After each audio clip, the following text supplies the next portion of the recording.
mai ita take kai ni gidajen wasa. Gaskiya ne. A jama'a da Allah ta fama Abdul Zero. A ta fama Abdul Zero. A Abdul Zero kafin mu cika masoya da surutu. Ina son a takaice a gidajen wasanni wanda ciyaman ne na gidan wasa kake ganin in ya hau waƙoƙinka kai kanka kake yake burge ka wanda kai kanka kana zuwa gidan wasa ko dan ka kalli wasan shi. Alios Kano. Kai jama'a ba Alios Kano hannu da Allah. A ba Alios Kano hannu. Tattara su saboda ba ke taka kuɗi. Tattara su gefe. To Abdul Zero kafin mu shiga cikin rogon tsaman aikin ka'in da na'in ka faɗa a mawaƙa wa'inda suke burge ka, sannan ina son in ji a mawaƙanmu na gargajiya wanda mawaƙi ne waƙar shi yake burge ka wanda kai kanka kana yawan sauraron waƙoƙin shi a mawaƙanmu na gargajiya. Gaskiya suna da yawa,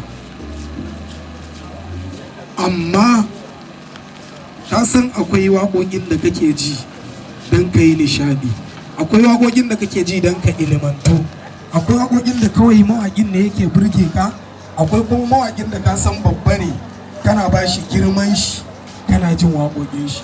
Amma mafi yawanci waƙoƙin mawaƙanmu magabata da suka wuce ina jin kowace waƙa, especially Dr.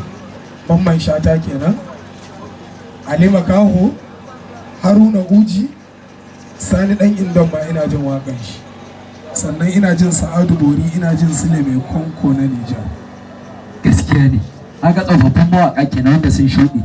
Abdul Zero ba tare da ɓata lokaci ba, akwai nasarori da mawaƙa suke samu wanda duk wanda ya ganka ya san yana wanda suka san bidiyon ka da ba san bidiyon ka ba dole an san mawaƙin ana mai tambayoyi akwai irin nasara da ƙalubale da ya fuskanta. Wani irin ƙalubale ka fuskanta a harkar kiɗa da waƙa, harkar ma sana'a industry gaba ɗaya, wani irin kuma nasara Abdul Zero ya samu?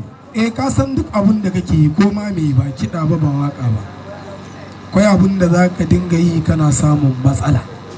So ni daga cikin gida ma na fara samun matsala daga 'yan uwana ma akan kiɗa da waƙa. To ka san challenge na rayuwa, duk abin da ka yi haƙuri zai zo ya wuce.